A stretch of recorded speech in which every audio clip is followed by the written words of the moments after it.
Netflix just dropped a documentary on a case that a lot of the true crime community has been interested in for a while. The Idaho Murders College Nightmare sheds some light on the emotional devastation to the families and the community following the 4 murdered University of Idaho students back in 2022.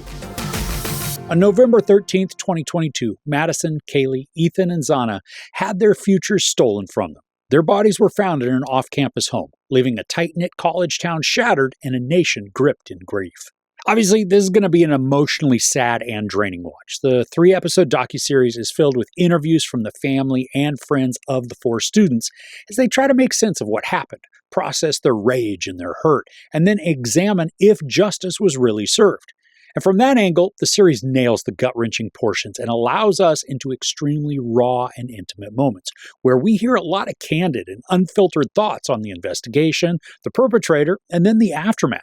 But what this docuseries doesn't do is examine the case with any sort of analytical focus or critical thinking. So if you go in thinking that you'll be provided with previously unrevealed facts or insights, you're going to be wildly disappointed. And that's kind of where I am with this. I appreciate the human angle of the insights and the recounting of events through the experience of brothers, sisters, parents, friends, even investigators. They help to paint a picture of who Madison, Kaylee, Ethan, and Xana were, outside of just being the 4 homicide victims. And that's a necessary and important factor, to not lose sight that these were actually people, not just crime statistics that were fodder for tabloids, news outlets, and armchair investigators. But for as important as their viewpoints are, we've seen so much of this already in the plethora of other documentaries that came out shortly after the incident. Now, sure, we may not have had as many personal interviews as this one provides, but I expected to have a more comprehensive examination into the case, especially because in this series, we get a bunch of the initial law enforcement body cam footage as the police are arriving for the very first time at the scene. And because of this, the storytelling, it can be riveting, and it's certainly harrowing, especially as we hear seasoned officers having a very rough time walking through this scene. We get to see them asking questions and trying to just get a handle on the discovery, especially as they begin to field questions and visits from neighboring residents and then the media. And just to be clear, especially as I am raising some issues when it comes to the reporting executed by this series, I am not in any way taking a pro-burger stance, as some of them are called online. The dude pled guilty, so that's what I'm going with. But now he's also looking to revoke his guilty plea.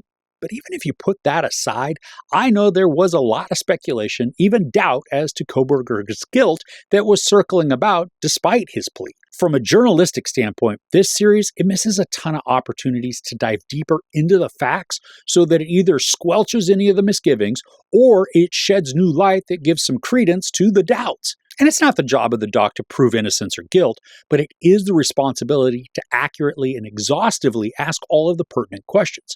For example, here are several things that stood out to me that just went unaddressed when an investigator said something as it relates to evidence or maybe assumptions. There is one set of footprints that are visible in the snow outside of the residence that lead in towards the rear entrance of the home and then leading away. The approximate shoe size is stated also. But later in the series, the investigators just say that those prints weren't part of the evidence, nor were they the perpetrators. Why? How did they rule that out? It's never stated. And then the filmmakers don't ask. The massive amount of blood throughout the house is audibly described by police. And it's even shown where blood is seeping through an interior wall and then exiting on the exterior foundation of the home. That's a crap ton of blood. But the only trace of DNA found was on a knife sheath.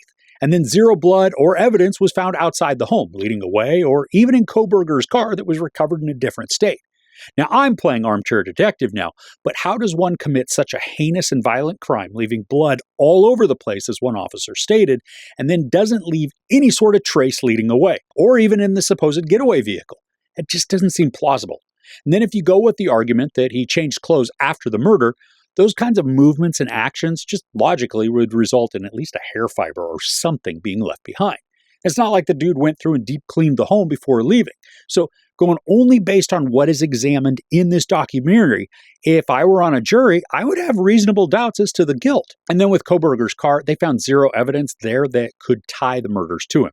Maybe because of his deep obsession with crime and crime scenes, he knew what chemicals to use to clean the vehicle. Again, though, it's never discussed. The investigator says no evidence was found. And there are no follow-up questions to dive deeper into what that means. And these are just a few examples of questions that come as a result of comments made by investigators that are just kind of left dangling in the wind. There are even more questions, and I think from an information standpoint, this series is seriously wanting. But if you're more interested in hearing the perspective of family and friends and getting to know the victims in a more personal light, this can be a satisfying watch. I mean, it obviously isn't the only documentary on the homicides, and I'm sure even more are in the works. So depending on what level and type of insight you want, this might work for you. The interviews are captured well, and the filming looks wonderful. I was just hoping for more depth to the coverage of the investigation, especially with how the series opens. And one huge thing that I do appreciate is that there's not a ton of time given to Kohberger himself. His name isn't used a ton, and neither is his photo.